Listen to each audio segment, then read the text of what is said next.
ok sẽ này chẳng video nó nhưng mà tập thì là việc pra cho mua rồi có đã luôn như thế mà video nó cứ tăng on một all in one mà chẳng này cho mà website của nhóm nó để xong đó và top này cho sign up này cho cái cho mua này chẳng này cho mà là username này username chẳng đây đã mua này top này តែបញ្ជាក់អ្នកគ្នាយើងអាចដក clear បានទេបើសិនជាអ្នកគ្នាដាក់ចង់ដក clear អ្នកគ្នាចុចអានេះក៏បានឬក៏អានេះក៏បានដែរតែអ្នកយើងទី2ចឹងមកអ្នកនេះចឹងមក email ចឹង email អ្នកគ្នាដាក់ email អ្នកនរគ្នាទៅចាហើយជា .com មកហើយអាខាងលើនេះអាពីរនេះអ្នកគ្នាត្រូវដាក់លេខកូដឲ្យដូចគ្នាមកចឹងដាក់មកអូខេចឹងអាហ្នឹងក៏ដូចគ្នាដែរពីរហ្នឹងដាក់ដូចគ្នាចឹងបន្ទាប់មកនេះអ្នកគ្នាចុចកន្លែង create មួយនេះបានប៉ុណ្ណឹងហើយនេះគ្នាក៏ចុច sign up មកយ៉ាបានហើយប៉ុណ្ណឹងហើយចំណុចបន្ទាប់ទៀតអ្នកគ្នាដាក់លុយទៅអញ្ចឹងអ្នកគ្នាចុចកន្លែងដើម្បីដាក់លុយមកអូខេមកដល់កន្លែងហ្នឹងអ្នកគ្នាមកមើលកន្លែងនេះអញ្ចឹងដើម្បីដាក់លុយបានគឺអ្នកគ្នាអាចដាក់ចាប់ពី50សេនឡើងបើជា50សេនអ្នកគ្នាស្មើនឹង 0.5 អញ្ចឹង50សេនអញ្ចឹងយើងចុចចាប់ផ្ដើមហ្នឹងមក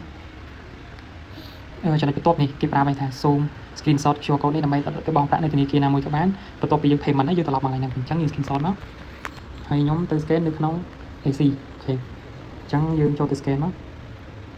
យើងយក QR មកហ្នឹងហើយយើងចុច pay មកអូខេ confirm ប៉ុណ្ណឹងបានហើយយើងត្រឡប់មកក្រោយវិញរងចាំវាដាក់ថាជោគជ័យ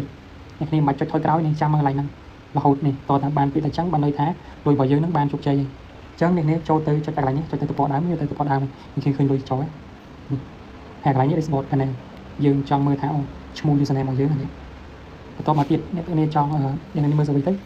នេះគេថាឥឡូវអ្នកគ្នាចង់ដាក់ TikTok live នេះនិយាយទៅទាំងអស់ចាប់ពីកន្លែងនេះដល់ឡើងលើនេះគឺ TikTok live ទាំងអស់អញ្ចឹង admin ចង់ដាក់ខាងលើនេះខ្ញុំចុចខាងលើមកហើយខាងនេះក៏មាន3ដែរតែបើ admin recommend ខ្ញុំចុចខាងលើមកបើឆ្នាំនេះចង់ដាក់ TikTok new នេះ TikTok new ចុចអាហ្នឹងមកនេះខ្ញុំមើលថោកវិញតម្លៃតែខ្ញុំចង់ដាក់ TikTok live អូខេបន្ទាប់មកទៀតយើងត្រូវការទៅយក TikTok video តែខ្ញុំចង់ boot ហ្នឹងអូខេយើងទៅយកមកបន្ទាប់មកទៀតយើងចូល video ហ្នឹងហើយយើងចុចទៅហើយយើងផាស link ហ្នឹងចូលនេះហើយខាងលើនេះអ្នកនេះចង់ដាក់ប្រហែល 1000 ចំនួន 1000 like អូខេអញ្ចឹងវាស៊ីតែ19សេននេះ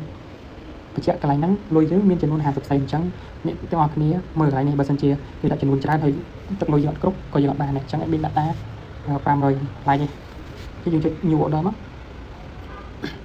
បានអ្នកនេះប៉ុណ្ណឹងបានអញ្ចឹងយើងចង់មើលថា order ហ្នឹងបានជោគជ័យអត់យើងចុចទៅ3ហើយយើងចុចនេះពិនិត្យការបញ្ជាទិញមកនេះអ្នកគ្នាមើលបានវាបានបើសិនជាកន្លែងហ្នឹងវាលោថានេះកន្លែងនេះវាលោថា in progress ឬក៏ complete បានន័យថាដំណើរការរបស់យើងកំពុងដើរអញ្ចឹងយើងចូលទៅលើ TikTok យើងមកហើយយើងចុច refresh នេះដើរឃើញអត់នេះឃើញដើរលឿននេះយើង refresh មកបានហើយครับ TikTok live គឺដំណើរការលឿននេះហើយអូខេមានតែប៉ុណ្្នឹងនេះអរគុណច្រើនឃើញនេះ